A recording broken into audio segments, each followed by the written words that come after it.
Hi guys, मैं mister Kumar. आज एक छोटी सी कहानी एक वैद्य जी की है। एक वैद्य जी जिसका दवाखाना था। वो जब दवाखाने के लिए निकलते थे तब उनकी धर्मपत्नी उनको एक चिट्ठी दिया करती थी। उस चिट्ठी में यह लिखा होता है कि घर के क्या क्या चीज़ की ज़रूरत है, घर के सामान के लिस्ट वही चिट्ठी में उस पेपर में लिखा होता है। तो वैद्य जी दवाखाना पहुँचते उस चिट्ठी का हिसाब लगाते कि आज कितने रुपयों का ज़रूरत है, कितने रुपयों का सामान आज घर जाएगा। तो जब तक वो रुपया पूरा ना हो जाए तब तक वो लोगों से फीस लेते। जब वो रुपया पूरा हो जाते थे जी, इतने 500 रुपये या 1000 रुपये का चीज़ आज घर जाएगा, तो जब तक 1000 रुपये ना हो जाए तब तक वो लोगों से फीस लेते हैं। जब 1000 रुपये पूरा हो जाते थे, उस घर के क्या क्या चीज़ों की ज़रूरत है, जब वो पैसा पूरा हो जाते थे तब वो लोगों से फीस नहीं लेते थे, यानी फ्री में ट्रीटमेंट करते थे। तो एक दिन वो दवाखाना पहुँचा और अपनी जेब से उस चिट्ठी को निकाल के देखने लगा।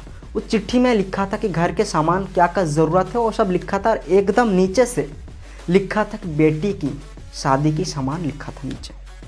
तो वैद्य जी सोचने लगा कि इतना रुपए मैं कहाँ से लाऊंगा। यही सोच रहा था तब उनकी दवाखाना के सामने एक बड़े से कार आके रुका और उस कार से एक सज्जन व्यक्ति निकाल के आया और आके दवाखाना में आके उस वैद्य के सामने बैठ गया, उस डॉक्टर के सामने बैठ गया। तो वैद्य जी ने कहा कि आपको क्या हुआ है, क्या दिक्कत है। तब उस सज्जन व्यक्ति ने कहा कि वैद्य जी, आप मुझे पहचान नहीं पाए। कई साल पहले आपकी इसी दवाखाना के सामने मेरी गाड़ी खराब हो गया था। मेरे कार का पंचर हो गया था। मेरे ड्राइवर पंचर बना रहे थे, मैं धूप में खड़ा था, मुझे थोड़ा छांव की ज़रूरत थी, तब मैं आपकी दवाखाना में आके बैठ गया और मैं देख रहा था कि छोटी सी बच्ची को बुला रही थी कि पापा भूख लगी है, चलो घर चलते हैं। लेकिन आप घर नहीं जा रहे थे।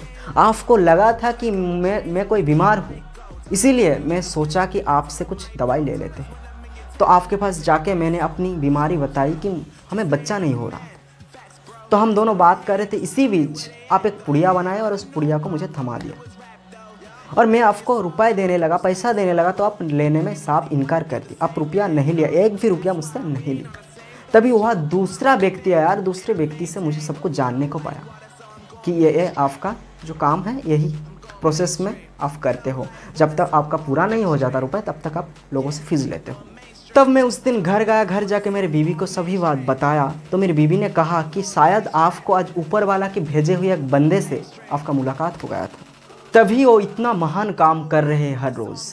जो दवाई मैंने आपसे ली थी उसके कारण आज मेरे आंगन में 2 बच्चे हैं।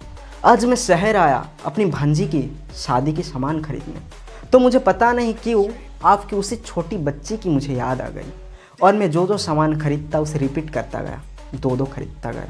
ये बात सुनकर वैद्य जी रो पड़े और उस सज्जन व्यक्ति से कहने लगा कि आप यकीन नहीं करोगे, आज सुबह मेरी बीवी ने मुझे जो चिट्ठी दी थी घर के सामान खरीदने का, उसी चिट्ठी की सबसे नीचे लिखा था बेटी की शादी की सामान। तो मेरे दोस्त, ऊपर वाले हर वक्त हमारे साथ रहते हैं, बस थोड़ा सा इंतज़ार करना।